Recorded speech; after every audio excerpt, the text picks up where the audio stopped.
भगवान विष्णु महान प्रिजर्वर हैं, जो सृष्टि में संतुलन बनाए रखते हैं।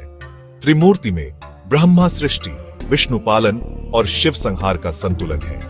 विष्णु का धर्म है सत्य और कर्तव्य की रक्षा, अधर्म, अराजकता और अन्याय है। लक्ष्मी सहित वे जगत पर नजर रखते हैं, अच्छे और बुरे का संतुलन। जब संतुलन खतरे में पड़ता है, विष्णु अवतार के रूप में अवतरित होते हैं। अवतार का अर्थ है अवतरण, ईश्वरीय शक्ति का धरती पर उतरना।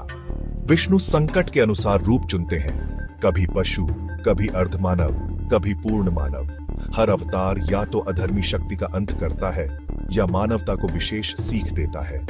ये कथाएं पुराणों और महाकाव्यों में बुनी गई हैं, आशा और बहाली का चक्र दिखाती है।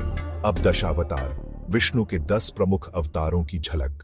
मत्स्य, महान जल प्रलय में विष्णु छोटी मछली बनकर मनु के समक्ष प्रकट हुए।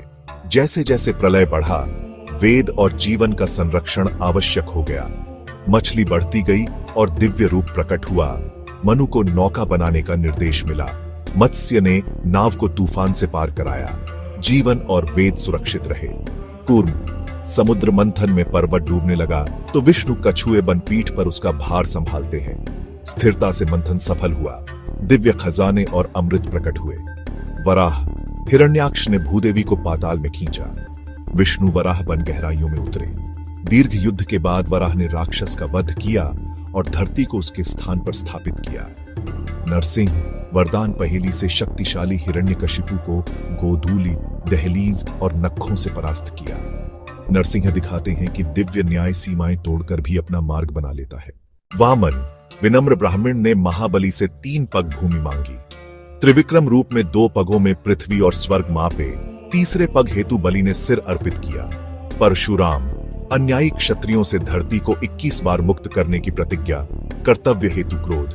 राम, आदर्श पुत्र, पति, भाई और राजा। वनवास स्वीकार, रावण वध, फिर न्यायपूर्ण राम राज्य। कृष्ण, प्रेमिलियत रणनीतिक, कंसवध से राजनैतिक बुद्धि तक अनेक रूपों में पथ प्रदर्शक। कुरुक्षेत्र में गीता, धर्म, कर्म और मोक्ष का सनातन मार्ग। बुद्ध, कुछ परंपराओं में विष्णु का अवतार, अहिंसा, करुणा, 4 आर्य सत्य और अष्टांग मार्ग। कल्कि, कलयुग के अंत में अवतार, अधर्म का संहार, धर्मियों की रक्षा और शुद्धि। उनके आगमन से कलयुग समाप्त होगा और सत्ययुग का उदय, चक्र पुनः आरंभ। दशावतार सिर्फ अतीत नहीं, आज के लिए दीपस्तंभ और भविष्य का वादा है। धर्म का मार्ग कभी खोता नहीं।